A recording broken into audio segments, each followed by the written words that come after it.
let us discuss what are allelomorphs or alleles. So let us read the definition first and let us interpret what this definition conveys.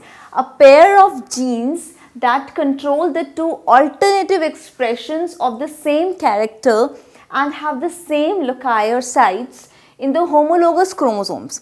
So when we talk about allelomorphs or alleles, what does this definition convey? This definition is conveying that supposingly for a tall pea plant, we have the dominant character as a capital T, and for a dwarf pea plant, the recessive character is small t, a lowercase letter t. So these are allelomorphs, these are the alleles because they are encoding for alternative expressions. How alternative expressions? Because this is encoding for tall plant and this is encoding for a dwarf plant, a short height plant. So a pair of genes that control the two alternative expressions, these are alternative expressions of the same character. Same character means they both are encoding for the height of the plant. One is encoding for tallness, this is encoding for tallness, and this is encoding for dwarfness. So the character is same. What is the character? The character is the height of the plant. Okay. So they are alleles, height of the plant.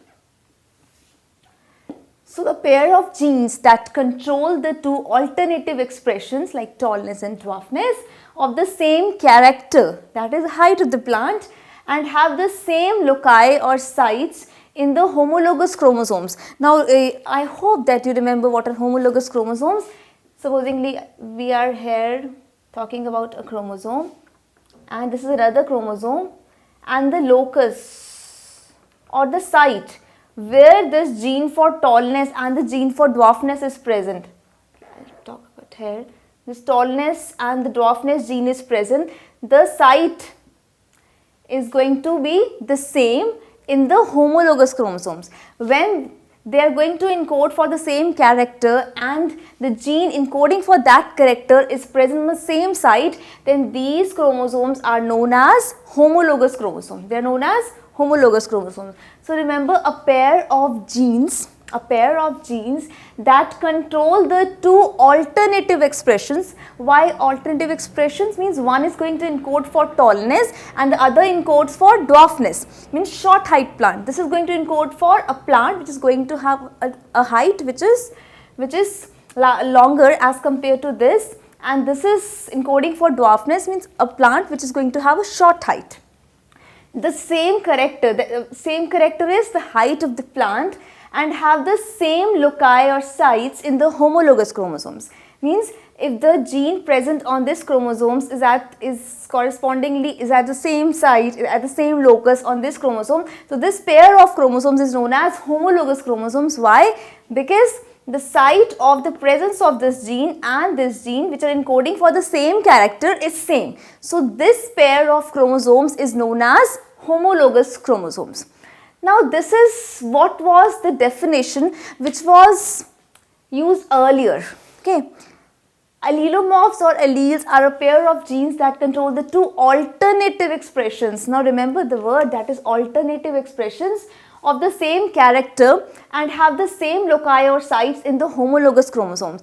But nowadays, if we talk about alleles, we don't always talk about alternative expressions. Now, the pair of genes, both uppercase letter T and uppercase and lowercase letter t and both lowercase letter t. All these three pairs, all these three types are also considered as alleles. Remember earlier, whatever we have discussed in this concept, this was the definition of alleles. But nowadays, we are considering these pairs also as allelomorphs or allelic pairs. Why? Because now we consider alleles as the genes which are encoding for the same character. Genes which are encoding for the same character, they may or may not be alternative. Okay. The genes which are encoding for the same character, a pair of genes that control the same character. Now we don't use the word alternative expressions, we use a pair of genes that control the same character and have the same loci sites in the homologous chromosomes are known as allelomorphs. So now what is the definition that you are going to write? Why I am telling you this, that we have two definitions, and initially we had a definition like this, and now we have another definition. Why? Because there is a lot of confusion among students of how these allelomorphs or alleles are present and how they are written. But now let me make it very clear. Earlier it was considered that the alternative expressions, for example, if I am talking about allelomorphs or alleles according to this definition, they are going to be like this: a uppercase letter T and a lowercase letter t, which are encoding for what? For alternative expressions.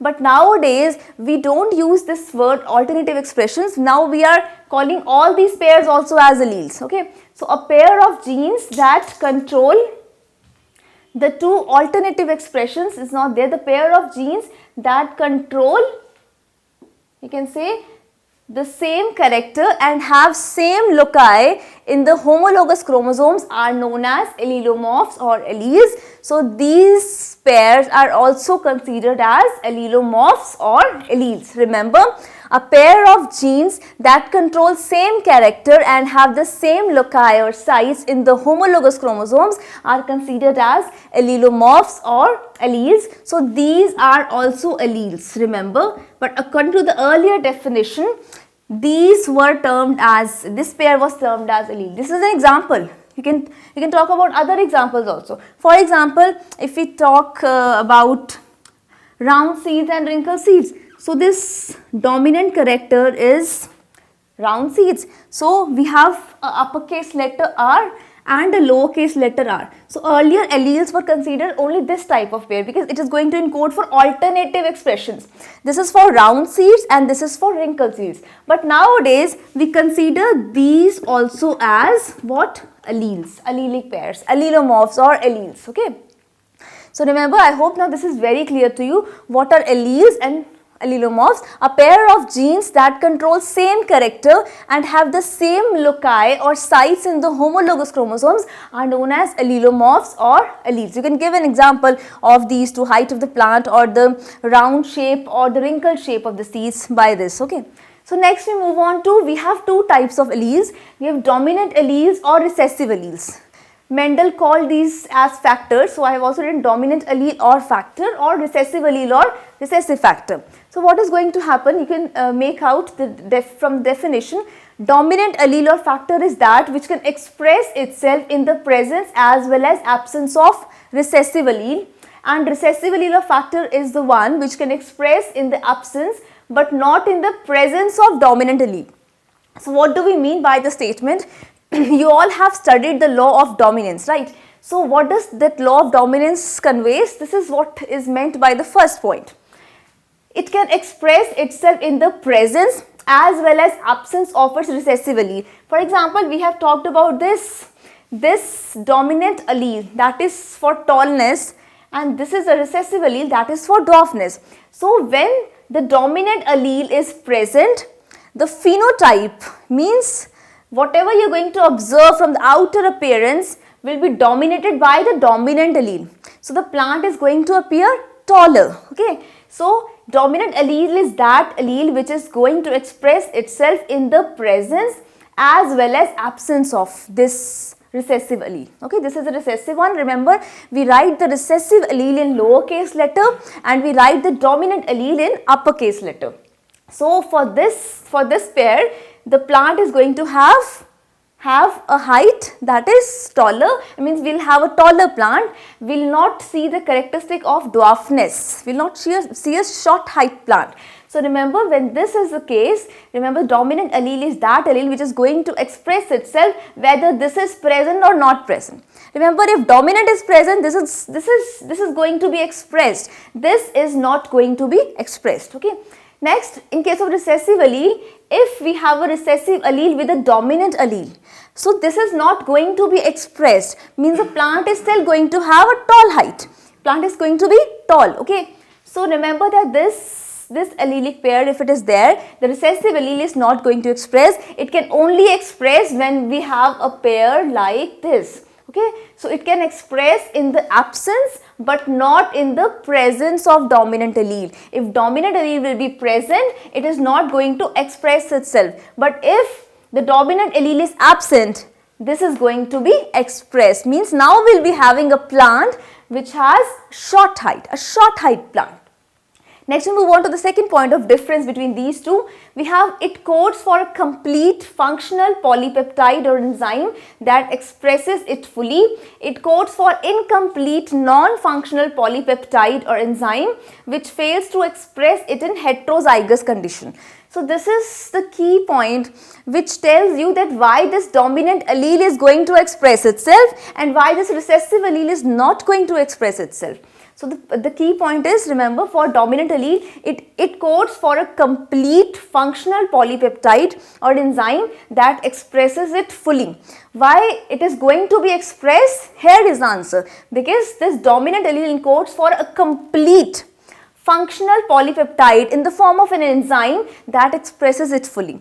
But in this case, recessive allele or factor, it encodes for incomplete non-functional polypeptide. So it is incomplete non-functional polypeptide in the form of an enzyme which fails to express in the heterozygous condition. So what is the heterozygous condition? This is this heterozygous condition. So if there is a heterozygous condition, that recessive allele will not be able to express itself. It will only express in the homozygous condition. This is the homozygous condition because we have same alleles. Okay, we have lowercase letter t, so these are homozygous, and this is heterozygous because we also have a dominant allele over here. So in this heterozygous condition, that recessive allele is not going to express itself because it encodes for incomplete non-functional polypeptide which fails to express in the heterozygous condition. So I hope now this is clear. Let us recall what are alleles. Alleles are a pair of genes that control same character and have the same loci or sites in the homologous chromosomes. You can cite a few examples. And then the difference between dominant allele and recessive allele, it is going to express itself no matter the presence of a recessive allele, but it is not going to express itself in the presence of a dominant allele. You know how this can be expressed. And why dominant allele is going to express? Because it encodes for a complete functional polypeptide that expresses it fully, and this recessive allele code for incomplete non-functional polypeptide which fails to express it in heterozygous condition. Means for this condition, this recessive allele will not be expressed. It will not be able to express itself because of the presence